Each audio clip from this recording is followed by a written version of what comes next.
Hey guys, welcome back to our channel. In this tech tutorial video, we're going to show you how you can delete workspaces on Smartsheet permanently and also temporarily. So let us dive into this. So head over to smartsheet.eu, log into your account and access the browse feature or section here on the left panel. And here guys, simply expand workspaces and right click into the given workspace you would like to delete. Let me go with that untitled one here.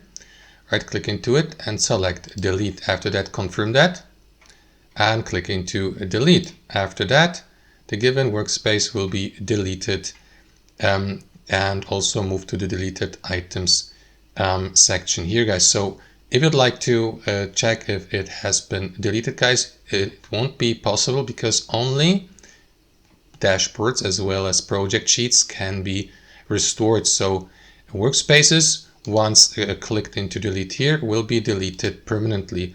Unlike, for example, workspace items such as project sheets or dashboards, that gets stored in that deleted items folder temporarily, and after 30 days they get deleted permanently.